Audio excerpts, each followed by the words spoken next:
हमारी शादी को 27 साल हो गए हैं और हमारी अब अलहदगी हो गई है। हमारे 2 बच्चे हैं, बेटा जो है बाप के पास और बेटी मेरे पास है जो पाकिस्तान भर से इस तरह की कॉल्स आती हैं। अक्सर जो हैं वो लेडी जो हैं वो परेशान होती हैं मियाँ बीवी के दरमियान जब मामलात होते हैं तो औरतें जो है। और हमारे एक व्यूवर का मासूमाना सवाल जिनकी एज 15 साल थी, उन्होंने ये पूछा कि मैं देखिए शांति, जब मुझे एक व्हाट्सएप पे मैसेज रिसीव हुआ, अक्सर बहुत से नए लोगों के मैसेजेस आते हैं पाकिस्तान भर से, इवन आउट ऑफ कंट्री। उन्होंने रिप्लाई किया कि मेरी एज 15 साल है। तो मुझे जो है ना, मैंने आपकी वीडियो देखी एडॉप्शन पर और मुझे जो है मेरी ख्वाहिश हुई कि मैं भी एक भाई एडॉप्ट कर लूँ, क्योंकि मेरा कोई भाई नहीं है।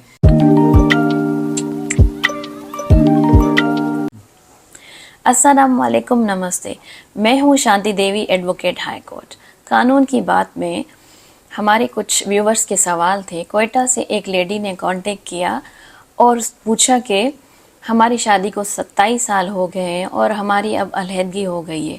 हमारे 2 बच्चे हैं, बेटा जो है बाप के पास और बेटी मेरे पास है जो अब ग्रेजुएशन कर रही है। अब मैं ये चाहती हूँ कि बेटी की शादी और उसकी पढ़ाई के लिए मुझे खर्चा चाहिए। तो कानून क्या कहता है, मुझे किस तरह खर्चा मिलेगा और कितना खर्चा मिलेगा?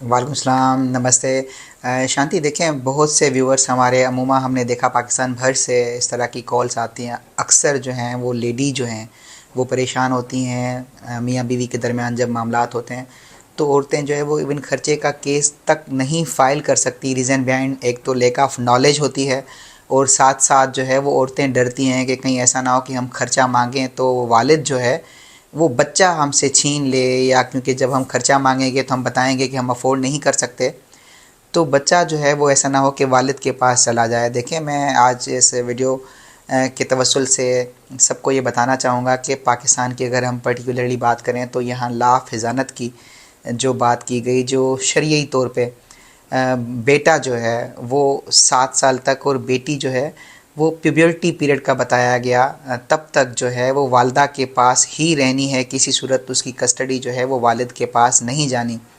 हाँ, जब बच्चे इस एज से बड़े हों तो कोर्ट ने ये देखना है कि बच्चों की बेहतर परवरिश जो है वो कहाँ हो सकती है, बच्चों की वेलफेयर कहाँ हो सकती है। क्योंकि जब भी बच्चों की कस्टडी के कोर्ट में केस फाइल होते हैं तो कोर्ट ने पर्टिकुलरली बच्चों की कस्टडी को देखना होता है कि बच्चों का मुस्तकबिल कहाँ बेहतर है। पर्टिकुलरली जिस तरह से आज हमारा ये सवाल था, जिस तरह से आपने बताया कि कोयटा से किसी लेडी ने पूछा, देखें कानून ये कहता है कि बेटा जो है वो 18 साल तक बाप ने उसका ज़िम्मा उठाना है, खर्चा उठाना है। और जो बेटी है, चाहे भले वो माँ के पास हो, बेटा चाहे माँ के पास हो, लेकिन अगर अलहदगी भी हो गई है तो बेटा 18 साल तक वालिद साहब ने खर्चा करना है और बेटी की जब तक शादी नहीं होती तो उसके एक्सपेंसेस और शादी का खर्चा भी जो है वो वालिद की ही ज़िम्मेदारी है। अब इस केस में जिस तरह से बेटी वालदा के पास है तो बाप की ही ज़िम्मेदारी है कि वो बच्ची का जो पढ़ाई के एक्सपेंसेस हैं या शादी का खर्चा है वो करे। और आपने जिस तरह से कहा कि कितना खर्चा मिल सकता है, देखिए कोर्ट ने जब भी, हमारी सुपीरियर कोर्ट कहती हैं कि जब भी कोर्ट जो है वो मेंटेनेंस के केसेस में खर्चा अलाउ करे तो कोर्ट ये देखे कि वालिद की इनकम कितनी है। हम जिस माशरे में हैं यहाँ लोग शादी से पहले कमाना शुरू करते हैं और शादी के 27 साल तक बाद अगर वो शख्स कोई जॉब करता है या कोई बिज़नेस करता है तो मैं समझता हूँ उसकी इनकम इतनी तो होगी कि वो अपनी बच्ची का जितना भी खर्चा है वो खुद से अफोर्ड करे और कर सकता है।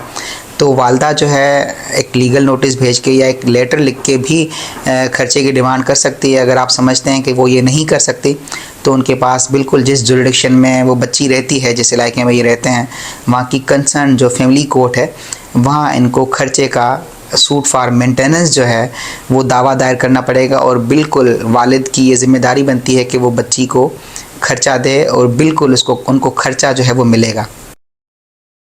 और हमारे एक व्यूवर का मासूमाना सवाल जिनकी एज 15 साल थी, उन्होंने ये पूछा कि मैं इकलौता भाई हूँ और मुझे बहुत कमी फील होती है, अकेलापन फील होता है कि क्या मैं एक भाई एडॉप्ट कर सकता हूँ? तो इसके बारे में कानून क्या कहता है? देखिए शांति, जब मुझे एक व्हाट्सएप पे मैसेज रिसीव हुआ, अक्सर बहुत से नए लोगों के मैसेजेस आते हैं पाकिस्तान भर से, इवन आउट ऑफ कंट्री से भी, तो जब ये मैसेज रिसीव हुआ तो मैंने आवाज़ जो वॉइस नोट था तो उसमें से फील हुआ कि इनकी एज जो है वो बहुत कम है, कोई बच्चा बात कर रहा। तो मैंने पूछा आपकी एज कितनी है, तो उन्होंने रिप्लाई किया कि मेरी एज 15 साल है। तो मुझे जो है ना, मैंने आपकी वीडियो देखी एडॉप्शन पर, और मुझे जो है मेरी ख्वाहिश हुई कि मैं भी एक भाई अडॉप्ट कर लूँ, क्योंकि मेरा कोई भाई नहीं है ना कोई बहन है, मैं घर पे अकेला होता हूँ। तो मेरी ख्वाहिश है कि मैं भाई अडॉप्ट करूँ। तो क्या मैं भाई अडॉप्ट कर सकता हूँ, कानून क्या कहता है?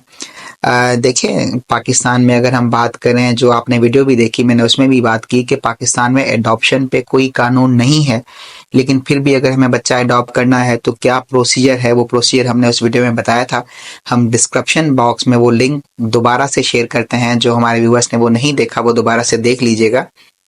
लेकिन जिन मुल्कों में एडॉप्शन का कानून बना हुआ है, तो एडॉप्शन बेसिकली सिर्फ और सिर्फ जो एक कपल है, जो शादीशुदा कपल है, वो ही एक बच्चा अडॉप्ट कर सकते हैं। और फिर आगे जो लॉ है, अगर हमारे सराउंडिंग कंट्रीज जो हैं, एशियन कंट्रीज अगर हम बात करें, हमारे पड़ोसी मुल्क इंडिया की बात करें या यूरोपियन कंट्रीज की बात करें, तो आप गूगल पे जाके अगर एडॉप्शन लॉज पढ़ेंगे और फिर क्लासिफिकेशंस पढ़ेंगे क्या हैं, रिक्वायरमेंट्स क्या हैं, तो बताया गया कि एडॉप्शन एक कपल जो है, वो शादीशुदा कपल जो है वो बच्चा अडॉप्ट कर सकता है जिनकी उम्र, कपल की उम्र कम से कम 25 साल की हो और उनकी शादी को कम से कम 3 साल हो चुके हों, तो वो बच्चा जो है वो अडॉप्ट कर सकते हैं।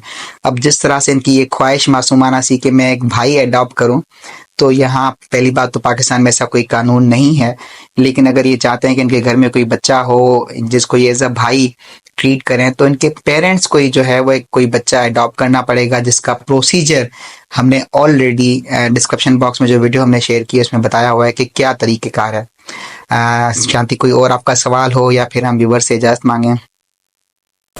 हमारे एक और व्यूवर ने सवाल पूछा जिनका ताल्लुक सांगड़ से है। कुछ टाइम पहले उनकी शादी हुई और वो हैदराबाद शिफ्ट हो गई, लेकिन अब उनकी अलहदगी हो चुकी है। अब वो पेरेंट्स के साथ सांगड़ में रहती हैं, लेकिन उनके जो हस्बैंड हैं वो हैदराबाद में रहते हैं। उनका सवाल ये था कि मुझे खुला का केस फाइल करना है, तो क्या मैं सांगड़ में कर सकती हूँ या हैदराबाद में करना पड़ेगा? देखिए, अगर हम फैमिली कोर्ट की जुरिडिक्शन की बात करें तो मैं आपके सवाल के जवाब में चाहूँगा हमारे जितने भी व्यूअर्स देख रहे हैं, देखें जिस तरह से लड़की आज सांगड़ में रहती हैं पेरेंट्स के साथ, तो जहाँ लड़की रहती है उसी जुरिडिक्शन में जो फैमिली कोर्ट है वहाँ पर ये केस फाइल होगा। आज ये सांगड़ में है, लेकिन कल ये अगर कराची में, हैदराबाद में या फिर लाहौर, केपी के जहाँ भी ये चली जाएं या जहाँ भी रहें, इनकी जहाँ भी परमानेंट या टेम्प्रेरी रेजिडेंसी हो, ये वहाँ पर जो है वो खुला का केस फाइल कर सकती हैं। इसी के साथ हम इजाज़त चाहेंगे। खुश रहें, खुशियाँ बांटें। अल्लाह हाफिज़।